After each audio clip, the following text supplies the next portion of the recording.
Good morning. So I'm off for a little solo mini adventure today. This is proof that you don't need all kinds of expensive gadgets and accessories to go overlanding.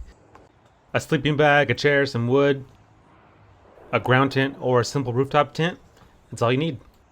So I'm heading to a spot that I've gone to a lot in the summer, has a beautiful view of Rainier, but I've never been there in the winter. So I'm pretty positive I should be able to get there without any issue. Time will tell. I have multiple backups in case the first spot doesn't work for some reason, but it should be fun. Never been there in the winter. I'm really excited to see how it looks just as a winter wonderland. So hopefully I don't get stuck. I almost forgot my recovery boards. I'm heading back to my house right now to get those, but I have everything else. A buddy of mine might meet me later tonight up at the spot. We'll see if he makes it. But either way, should be a beautiful night out there. Just a quick overnight and then back to work tomorrow. Yeah, here we go. I don't do solo trips very often. Most of the time, I would rather be with friends and family. And in the past, if I couldn't find someone to go with me, I often wouldn't go. But I've changed my thinking, and I've actually found a new love for going by myself once in a while. I will say there is something nice about just sitting around a campfire with absolutely zero sounds, zero interruptions. It honestly is kind of nice and refreshing. With all that said, I'd still rather go with family or friends.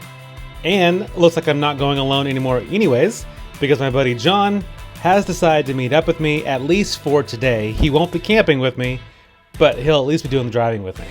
And that does give me an extra level of comfort because I'm not really sure what conditions we're going to get into, so knowing I have a vehicle that can help recover me does make me feel a little better.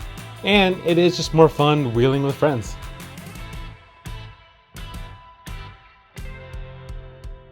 So we just got to dirt and we are currently airing down. That's my new buddy John back there. What's up? In his incredible Grand Cherokee. And he's gonna show off with his quick bleed valves. I need to get some of those. But this is a sweet Grand Cherokee on 35s. You don't see that too often. This is Bravo. John aired down in no time at all. Mine takes a little bit longer, but that's okay. I still love this system from Moorplate. Soon enough, we were all aired down. With my bead locks, I aired down to 3 psi, and John, without bead locks, aired down to about 12. Knowing that we're going to be getting into some deep snow was the reason why I chose to air down so far, because once I do get into that deep snow, being down 3 psi to break trail, which is what I'm expecting to have to do, is going to help tremendously.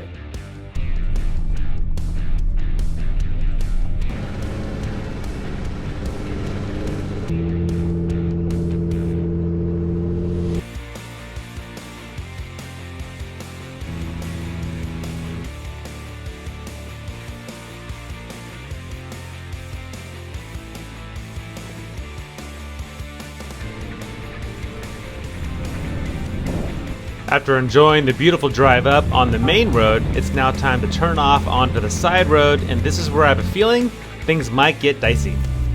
And sure enough, after no time at all on the road, we come across our first down tree.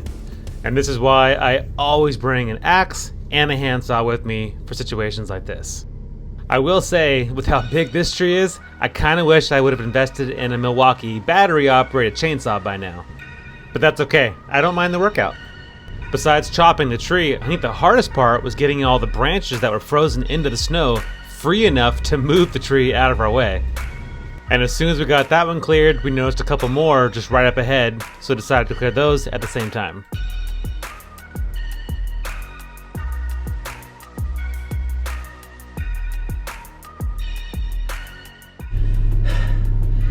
That got me breathing.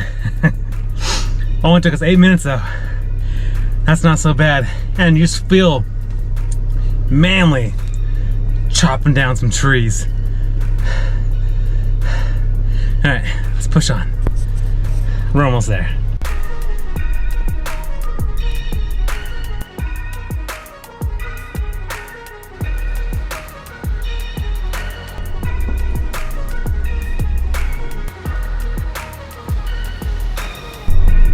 Close one. It's a little tight, but doable. What's your face? Hopefully no more down trees. I think I might see one small one.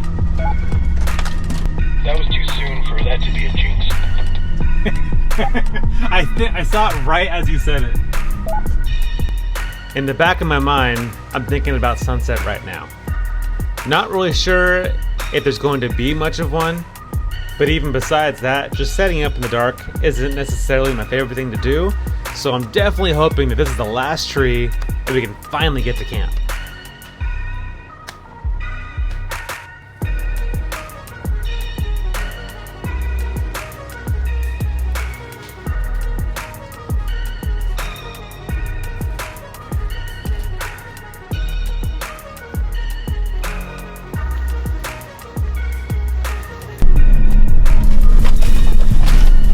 That's cool.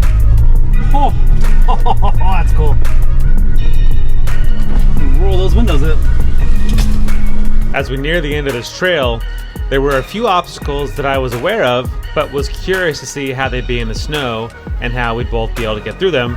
Fortunately, both of us, because of the clearance, had no issue at all. But there's still one main obstacle right at the end before camp that I'm curious about.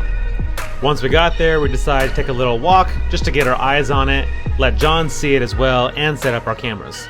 In the summer, there's usually these big holes, but with all the snow, they were mostly filled in. But still enough of a hole for a good flex.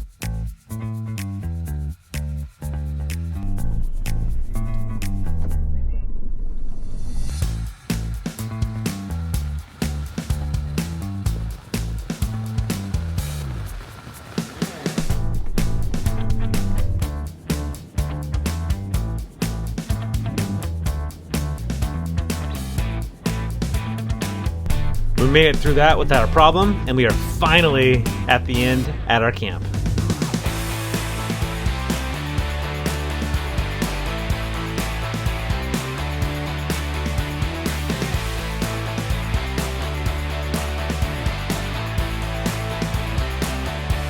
We made it. A few more trees to cut down than I thought we were gonna have to do, but this spot, don't mind the Avada over there flying around. This spot's just amazing.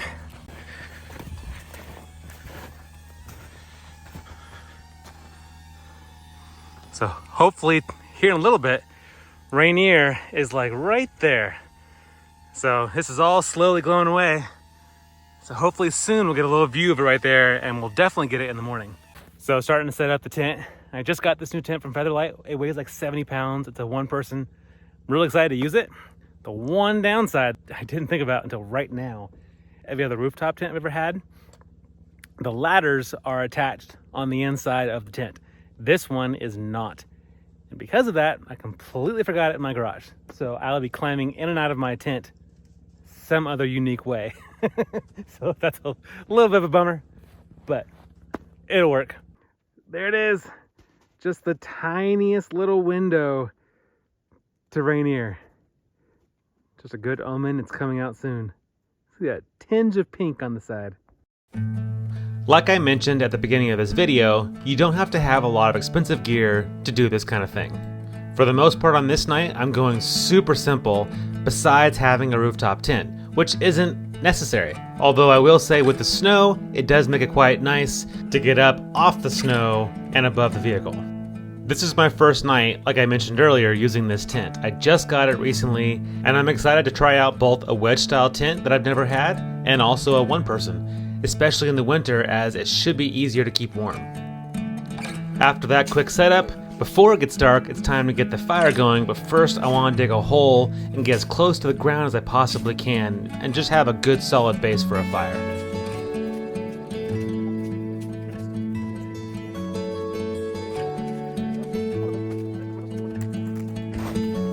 So a little hack, this is probably me just being a weenie. You can grab a fire log like this, light it on fire, throw your logs over the top, easy fire, no hassle.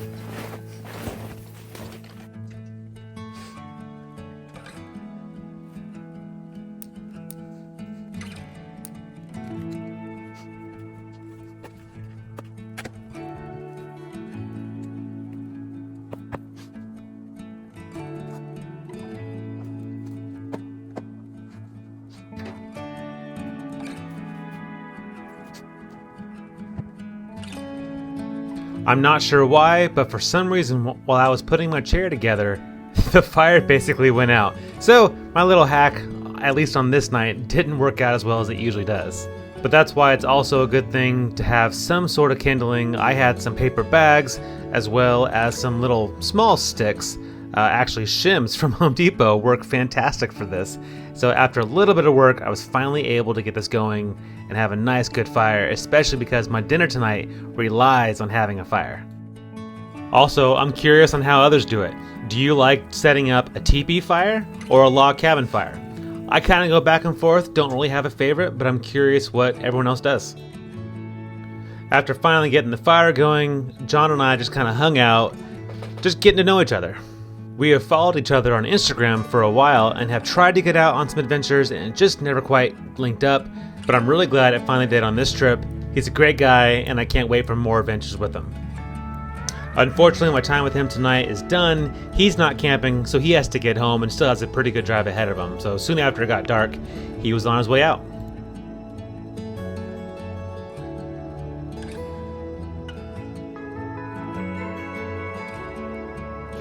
But now that my fire is good and hot, it's time to make some dinner. Tonight, going super simple, just some sausages over a fire.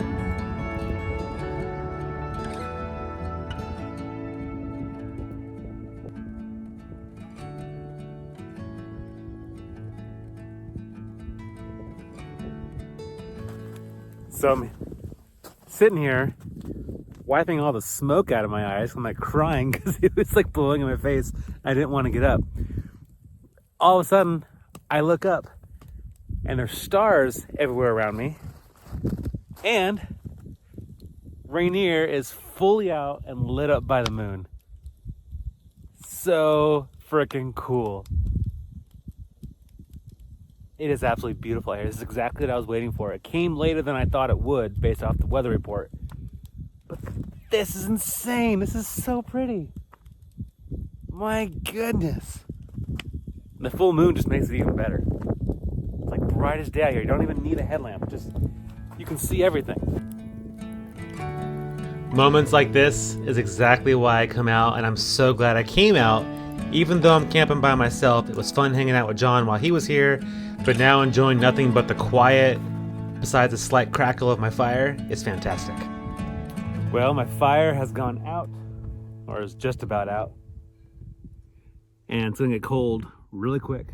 I don't know exactly what the temperature is, but I know the lows for tonight were supposed to drop down into like the mid to upper teens. It's gonna get cold. So while I'm still warm, I'm climb up there and watch a movie. One of the downsides about camping in the winter is that it gets dark so early, especially with the cold. You can only stay outside for so long. But it's why I always bring an iPad, that way I can get up in the tent, watch a movie. It's a great way to end the night. And also kudos to anyone that can name this movie in the comments.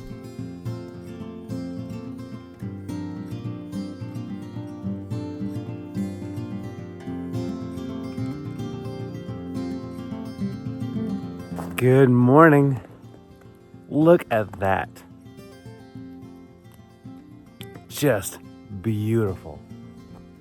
There was a lot of pink when I first woke up, about an hour before sunrise. There was a bunch of pink across the horizon there. It's since toned down a little bit, but I think here soon, we have about 20 minutes until sunrise. And I think with that, there's some good breaks over there in the clouds. I'm pretty sure the sun's gonna come through that and light this all up again for us. And then I think once the sun actually does come up, Rainier is gonna light up. I think it's gonna be a really good sunrise. So let's hope. But until then, I'm gonna try to keep this fire stoked on my last few logs. So hopefully I can stay warm because it's definitely cold out.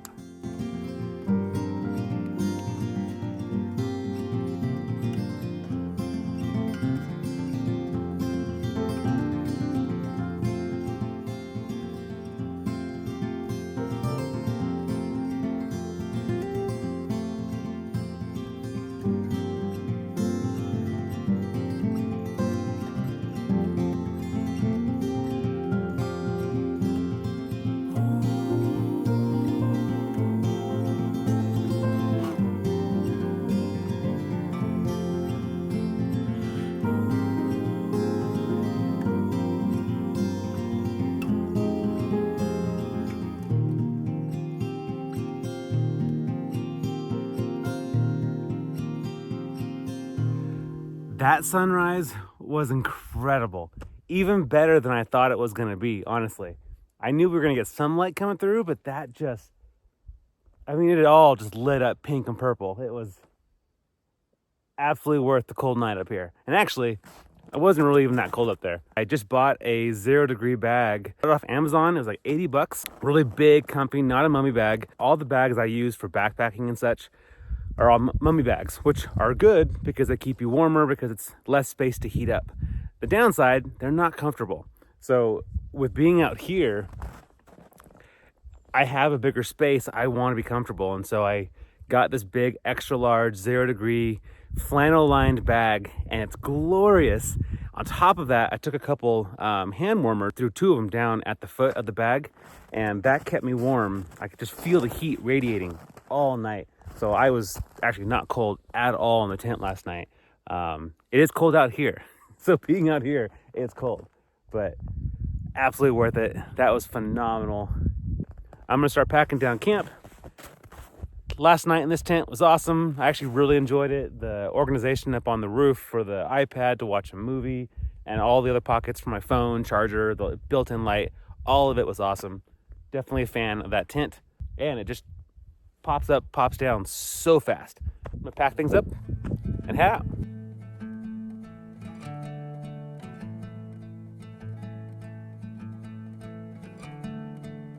I learned real quick on this trip the advantages of these wedge style tents.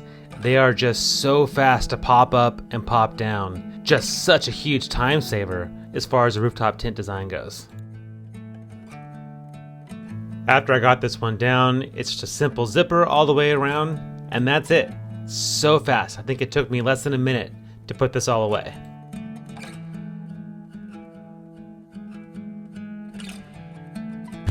So I just spent a little bit of time in the Jeep warming up my hands because they were absolute ice. But everything's all packed up. I've gone over camp. Everything's all picked up. Always leave the places that you camp better than you found them. My hole I dug for the fire is now buried. Smoke or the fire completely gone. Super important. I mean, we're surrounded by snow right now, so it's not as critical. I highly doubt a fire is going to start, but it's just a safe practice to practice. But last night, when I pulled into my spot, I didn't really think about the snow hardening around my tires and kind of making myself a path while it was still kind of soft. So I'm not sure if I'm gonna have any issues getting out of this or not. So let's find out. These are the kind of situations where lockers help tremendously. Unfortunately, my front locker recently went out because of a bad sensor, so I only have a rear locker at my disposal, which just isn't quite enough for this deep snow. And this is again why I always stress having a shovel and traction boards are so important. I spent maybe 3 to 5 minutes digging out around the tires just to give myself as much traction as possible in a flat ramp, more or less. I then threw in the traction boards behind the rear tires just for some added security. And it all worked exactly as I'd hoped. I was able to back up a little bit, enough to get a running start and push through the remaining deep snow. Made it! Tried to get a little bit of that running speed and was able to punch through that wall. That and being at 3 PSI helps tremendously. So, load up my shovel, load up the tracks. Let's go to work, because that's where I'm going next. For those that don't know, I run and operate a construction company based out of Seattle. And I did this little trip on a Sunday night, so I woke up kind of early morning not only for the sunrise, but to pack out camp so I could get back to work.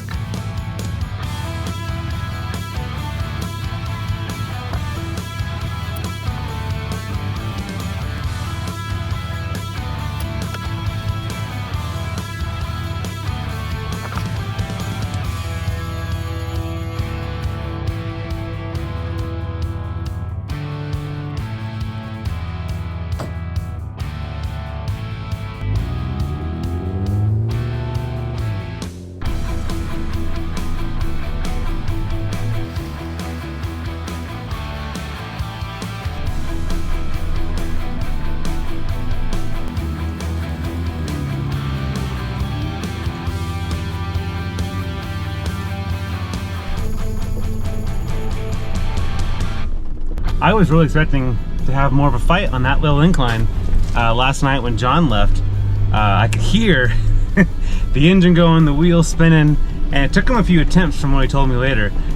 So I really thought I was gonna struggle a little bit to get up that, but I don't know if it was a rear locker engaged that he doesn't have, if that was the difference, or just he was only aired down to about 8 PSI. He doesn't have bead locks. I was down to 3, so that could have been the difference too. I don't know, but made it right up.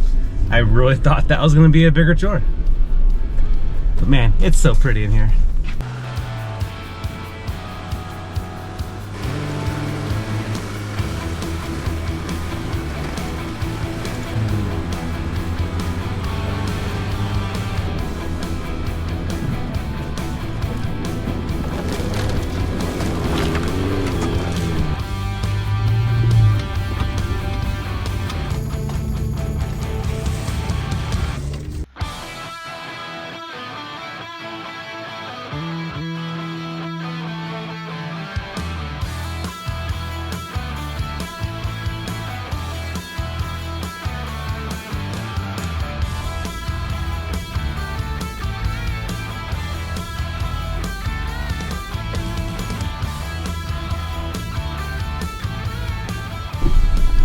Just got out of the main road. Last night after John left, I heard some raging music not too far away, and I think I found where they were at.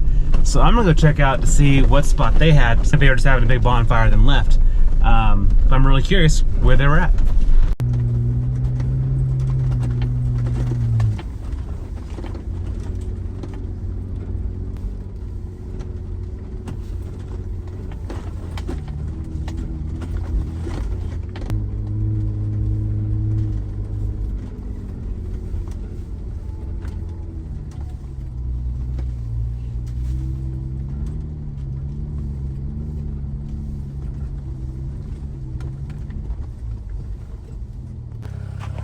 So pretty awesome spot.